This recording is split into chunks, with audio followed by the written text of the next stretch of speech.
Yes, I'm going to officially thank everyone for agreeing to meet this way today and officially welcome graphic artist Kate Phillips to talk to us about specifically about our two-page graphic novel assignment spread. Um, I'm really excited and grateful that I happened to accidentally run into Kate at a book fair, and Kate was like, had graphic novels and different kinds of Kate's work there. And I overheard them talking about translating knowledge into like translating very, very boring government reports that are lengthy and just like all this jargon into things that the people who had to read them would read them and retain them and be interested. And I was like, ooh, this person's a really good educator and an amazing artist. So wouldn't it be great if they would come to our class? And to my delight, Kate said yes. So without further ado, I'm going to hand things over to you, Kate, and thank Yeah, you so much. absolutely. Oh, someone else. I'll just let them in.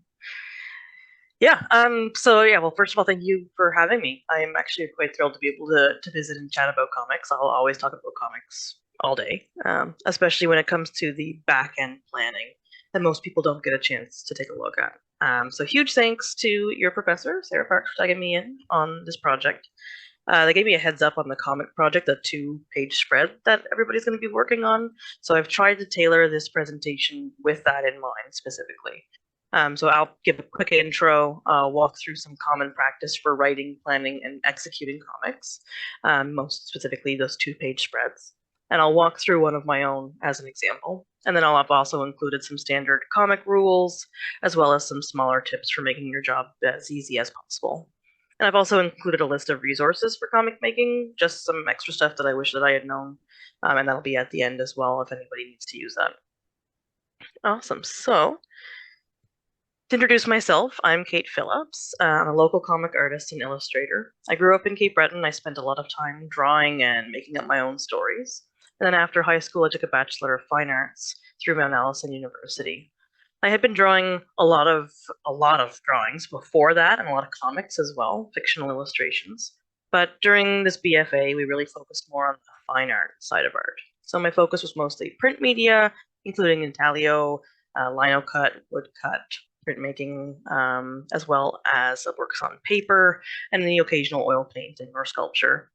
So while I was there doing all of this, I also minored in history and spent a great deal of time learning about the classics, especially through art and art history. After leaving school, I did enjoy the gallery world a little bit, did some residencies, did some shows for a little while, but I never felt quite settled exclusively as fine artist or painter or printmaker. I just couldn't really stop thinking about narrative storytelling, especially through comics and illustration. And I guess that's not too surprising that I would be fixated on these sequential narratives as storytelling. It's an age old way that we've explained the world around us, and I'm sure that this class in particular is quite familiar with narrative art as a tool for sharing stories. And that could be whether it's historical or something a bit more mythical, but these sequential narratives are allowing us to peek into the lives of the artists who made them. And so, as silly as that sounds, I don't doubt that my interests in history and classical arts kind of informs my choice to continue to make comics. So, speaking of some ancient history, these are my first comic books. This is a gripping three-part series called Hockey Man. Um, I I have to admit I would be about 7 years old when I was making these, and I was very heavy on the staples. These stories are inexplicably about hockey, which I did not particularly like, so I'm not really sure why I went in that direction. But I was also pretty heavily invested in the gender roles here as well.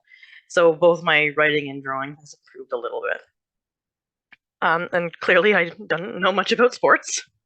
But anyway, I've decided to include this unfortunate evidence of my childhood decisions because it's the bare bones basic comic. It's almost not even a comic, but more of an illustrated story, since I guess the panels don't really move the action forward. The narration pretty much does. But this was my first foray into sequential narrative. In comparison, here is a work from about 20 years later, thankfully, post university. These are panels from High Tide. This is usually referred to as my first published comic. I don't include Hockey Man in my portfolio. But this comic has no words whatsoever. the illustration panels holds 100% of the storytelling, which is both challenging but also quite a freeing way to work. So it's completely the opposite of the previous example. I was encountering these moments in my daily life, and my imagination would just take them on these wild and silly routes that I just wanted to share with people. Comics felt like the best way to do that. A room full of laundry, for instance, would leave me stranded on a sea of clothing creatures. So I made high tide in the evenings after doing my job as a graphic designer while I was procrastinating some chores. After high tide, most of what I was making was silly puns or odd little snippets of mundane life, although occasionally I would tackle some more serious work. I partnered with my mother here to talk about historical pesticide use, for instance. I really just wanted to connect with other people using these stories or amplify in the situation her voice. I was moving on from making like fine art, which was unaccompanied by text, to more longer narratives with dialogue and some serious context happening. This shift was involving a significant amount of planning to make sure that everything was working correctly on the page. It wouldn't be unusual, for instance, to experiment or make extra sketches or studies before making a painting or print for a comic that planned to, sorry, but for a comic that planning is just exponentially more.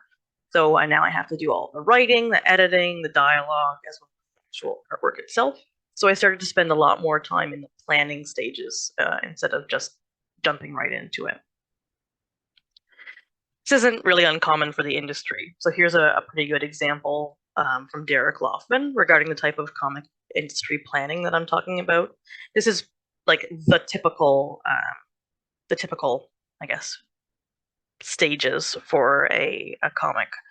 Roughs at the start here, roughs or thumbnails. They're very basic layouts of each page. And then the page would become early pencils to sharpen up these details, followed by inks to lock in any line work permanently. And then the comics are going to be in color. That usually comes last. Of course, this isn't an identical process for all comics. Everybody makes different comics different ways, but this would be like an industry standard or common way of working. If it's an independent comic or web comic, like stuff that I do, that's all done by one person, one or two people, maybe a small team. But if we're talking larger monthly productions or mainstream publishers, something at DC or Marvel, that kind of thing, the labor is broken up for different specialists. So you have a writer, a penciler, inkist, colorist, letterer, all the different steps of the way. So I would, regardless of if you draw or not, I would encourage anybody to make comics, regardless of how large your team is, if it's just you, or if you're, quote, good at drawing. And I say good in heavy quotes. What the reader is feeling, the storytelling, the important parts of the plot is much more important than perfectly realistic drawing or perspective or backgrounds or anatomy. This is a good example here. Ruby, etc.'s work has incredibly strong emotions and action. They're really good drawings. Similarly, even if you don't draw anything, I would still encourage you to make comics. So for instance, here is another example. He's a local creator, Glenn Carabin. This is from his comic Dartmouth. He has never put a pencil to paper.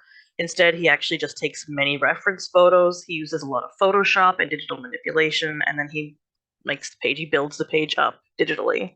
He still takes a ton of time to plan out the panels, and the high contrast, moody illustration that ends up as a product, as a result of his photos, is actually a really good match for the dark and gritty narrative. So it plays well together.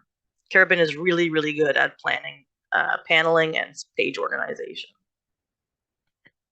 Regarding page organization and paneling, I'm sure that you've seen many different types of comics, but here's a few examples in case you're wondering about page organization and paneling. So the first page that we've got here is from Alison Bechdel's Dykes to Watch Out For. This is the moment which she unintentionally coined the concept of the Bechdel test, wherein a piece of media passes or fails based on if there are any non-male characters present, and if they're speaking to each other about something that's not a male character. As for the comic page here, you can see that Bechdel takes the panels very seriously. She's very invested in the classic comic panel. It's got the title panel first, and it has lots of speech bubbles for the characters. It's a very traditional comic. In the middle here, I've got a page from John Clater's graphic novel, Take the Long Way Home. That's published by a local comic publisher, Conundrum Press. We can see the opposite thing going on here. It's a lot more white space. It's an uncomplex background, a single powerful defined focal point on the entire page. The narrative here relies heavily on the text, but his artwork is very purposely simple. So John Clater was actually a professor of mine at Mount Allison. He's a really skilled painter and watercolorist. So the fact that he's made a specific choice to go digital impressionist drawing is a choice that he made for the purpose of the narrative. And then finally, what we've got going on here on this panel is the most lovely page from Mariko and Gillian Tamaki's Skim. This is perhaps my favorite graphic novel of all time. We see here that we've escaped panels completely once again, and we have our main character in a series of situations that all tend to jumble and fold upon each other. So for context, the protagonist is discussing how her days are blurring by and she has no idea what's going on in her classes, which I've felt before. So that's reflected here in these scenes blurring all together. So it's a very purposeful decision that relays that feeling and that feeling of time passing on to the reader. So with those examples in mind, and knowing that there is no right or wrong way to develop a page, I will walk you through my own personal process of writing, thumbnailing, rough draft, and planning out the final draft. Sometimes my work changes a significant amount from the thumbnails to the final page. When I'm making these thumbnails, I'll often use cue cards so I can flick through them, or I will cut and paste comic panels out and move them around so I can experiment with how they fall on a page. All that experimentation and process is part of the art. It's really helpful, and it just makes for a much stronger finished product. So my recommendations to begin would be to write out your script. Now, I'm not sure if you have certain portions of the text that has been assigned to you or not for this project, but in general, write out the script that you plan on having on your page. That way you'll know exactly how much you need to squeeze onto the page ahead of time. I also find it helpful to divide the dialogue, what will be in the speech bubbles, and the visual action, which is what the art will portray. So that's whether your comic has dialogue, like for instance, High Tide didn't, but in this case, I would have them in two separate lists. I would also recommend working on a 2-page spread at once. In this case, you're doing 2 pages, so that's perfect. But even if your comic was like 200 pages long, I would still recommend working on 2 pages at once. And that way you can make sure that they're not contrasting each other, but also that you can make specific choices about what information is shown and what is not, or hiding around the next page, for instance.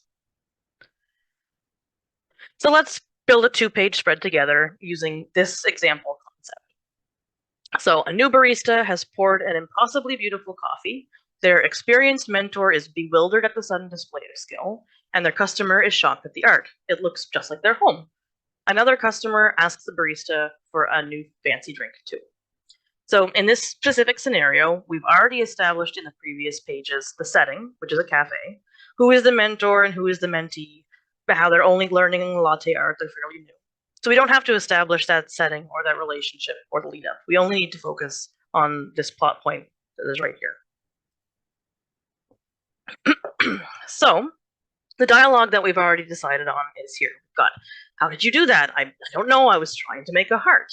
And then we have the guest seeing a latte and say, wow, incredible. And also the introduction of a new guest who asks, hey, can I have one of those too? So the most important visuals that I want to include are, of course, this plot-worthy fancy coffee, bewildered looks on the barista's faces, shocked looks on guest number 1's face, maybe guest 2 being a little curious, and if there's room, I would also kind of like to include the barista looking a little nervous to be asked to replicate this feat. So now that I have this all listed out, I'm going to organize this dialogue and action. Of course, each of these dialogues and actions don't need their own panel. We can multitask this.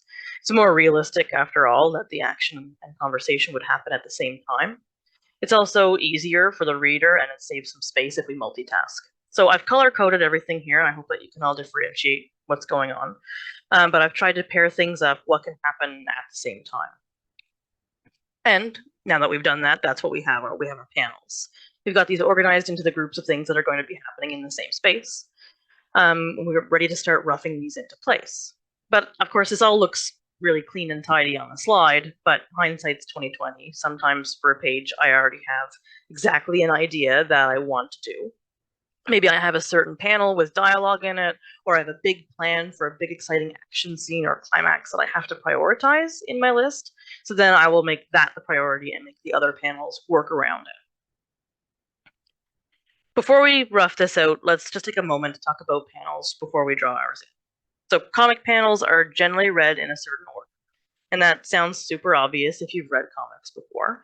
But once you start making the comics, you'll find that sometimes you'll encounter moments where your panel order isn't working the way that you wanted or expected, or that your artwork will be limited by where it has to fall on the page in order to be read in the right order. And if you haven't read a lot of comics, this might be a little less familiar as well. So here's an example of a 2-page spread in the order in which comics are supposed to be read. We have an unspoken agreement between the writer and the reader that we will prioritize left to right first and then top to bottom second.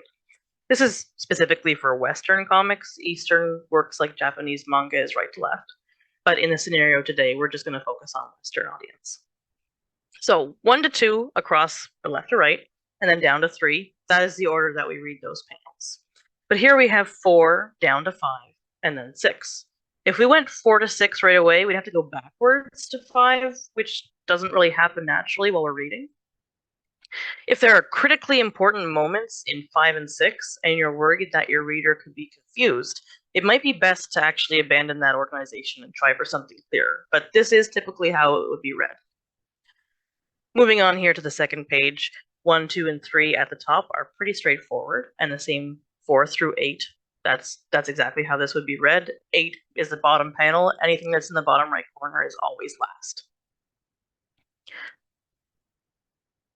Just as our panels have a reading order, the dialogue inside of the panels also follows the same rules. So top to bottom, or sorry, rather left to right goes first, and then top to bottom goes second. But we can't necessarily just follow those rules exactly because it doesn't mean that your comic will be easy to read. Let's take a look here at what I mean. So this is off to a good start. It's clear what order that's going to be read in. One might argue that I could nudge bubble 2 up a little bit just so that 3 would be naturally next in line, but this is how this would be read. It works pretty well.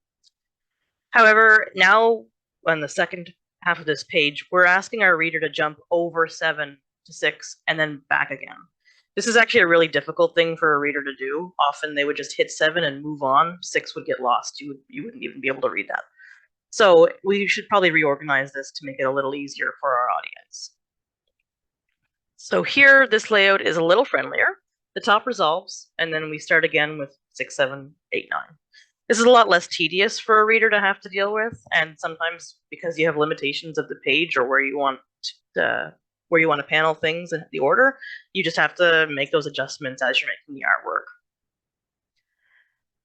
Next page is fine. It's pretty much similar idea here. The top 2 bubbles resolve, and then 3 and 7 are smoothly read down. Even though you'll notice that the bubble 7 is a little behind 6 to the left, it's still smoothly read because the eye just flows straight down. If I wanted to reorganize this to be a little better, I might change 3 and 4 to be closer to the right, underneath number 2 there. But generally speaking, this is acceptable and completely normal to be read. We want to guide our readers forward through the pages. So just like those speech bubbles and those panels are read in a certain order, we have pretty much all of the lines that are in our background working for us as well. We don't want to fling, our readers' eyeballs off the page. We want to go towards the middle. So because we want to think about that, we're having our characters facing inwards towards the center or towards the next action as opposed to off page. Some of the other considerations that you might think of while you're thinking about this composition and helping your reader get through the page is that your readers will always look where your characters are looking. So we can take advantage of that. We can use our characters' gaze or lines, or even the lines in the background to direct our readers' eyeballs, just kind of like roads that their eyes will follow. Our right-hand page is a really good example of leading lines. It goes up to the face and then straight down the page in one very fluid motion. In this instance, again, we've got another one here. I've got the protagonist's hands quite literally pointing the way to the next dialogue or panel. So the reader's eyes follow that clipboard straight down to the bottom panel. I've also noted here there's a blank panel on the bottom right, that final panel. That is a tool for pacing. So that blank kind of blank spaces or blank panels can represent passing time. It can represent a day turning into night or a shift from reality to waking to dreaming, basically any type of transition. So that kind of panel, of empty panel or spaced out panels, can be used in a number of different ways, but it's really helpful. Sometimes people might even include a little narrative text box that says the next day or something like that. But anything is allowed to do there. So now that we've thought about all of that information, which is a ton of information, let's organize our panels. We've got to assign our panels to our page. We have to decide what is going to be the most important, i.e. taking up the most space, as well as any kind of pacing that we have to include in our story. So first of all, I really want that close-up shot of the fancy coffee to take up lots of space. It's the pivotal plot point, so I want it to be foremost and large. Next is the dialogue between the two baristas. We could split this up into two different panels if we wanted. We have lots of room. But in this case, I'm going to have them speaking towards each other in the same panel. That way, it's going to be clear that they're speaking with each other in the same place, not, across a room or anything like that. It also gives a level of intimacy between them. They're having a private conversation. Now, the next step, a lot happens in between this panel where they're talking and the next. It's implied that the barista conversation ends. The barista walks over to guest number 1 and serves the coffee. That's a lot of action in between the panels. I could draw out a panel with the barista walking over, but I don't think it's necessary. Instead, I'm going to try and imply that narrative gap with these panels. So I trust the reader can figure out what happens in between. Instead of having the panels side by side, which is read instantly, I could have the next panel below it or on the next page. And that way the reader physically has to stop and pause, which helps me imply a bit of time passing. So I'm going to use the page divide in this case. I find it works really well.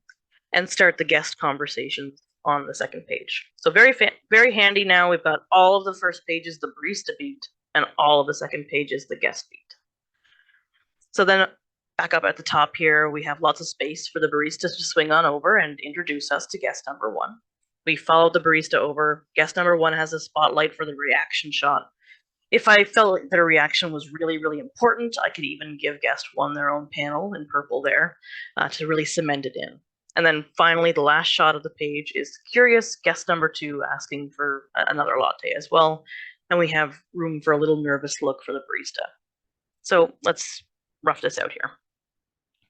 So here is the thumbnail sketch for this page. As I sketch this in, I'm trying to ensure that there's enough room for all of the text and that the text will be in the correct order. But as I'm drawing it out, the first page is pretty much exactly what we've planned out. I've edited out some text, but that's just part of editing in the scene. And then the top of page 2, I'm trusting the reader to understand there's a lot of action in between moving away from the baristas and to the guest. However, if I just drop that latte in front of guest 1, that's a pretty large leap.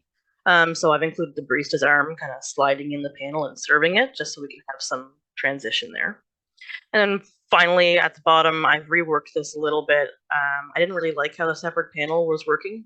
So instead, I opted to have that conversation about it looking like just their house in the background, while guest 2 makes her order in the foreground. These panels right now seem like really full of stuff and really messy. But if we take a step back for a moment, we'll see we actually have a lot of space for the text. There's quite a bit of negative space happening that we can fill up.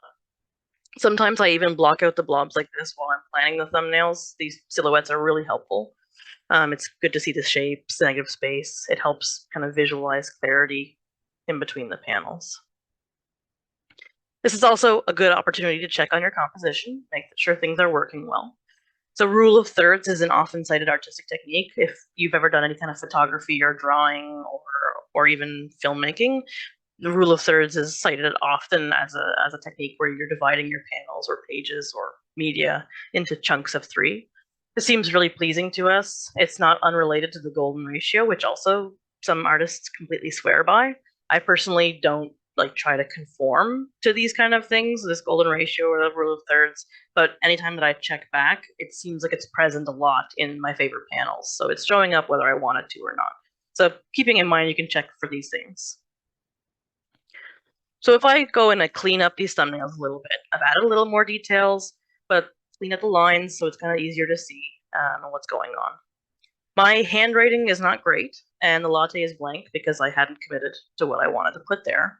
But otherwise, if my handwriting was a bit cleaned up and the latte was filled out, this could be a finished page.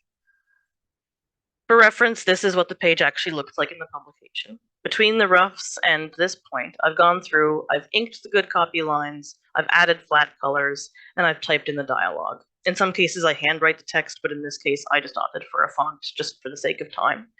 But like I said, this is my process where I go through and I do the ink and the coloring. That's just a certain stylistic choice. Different artists do different ways. While we're on the topic of writing text in, I highly recommend that you write the speech bubbles first, or sorry, the dialogue that it's going in the speech bubbles first, and then add the bubble around it second. It makes your life so much easier. In terms of getting the text nicely centered in the bubble, it gives you the opportunity not to overcrowd the letters. You're not going to end up in a dialogue disaster and things are running out of room. So definitely encourage people to write the text first, especially if they're doing it by pencil, by hand.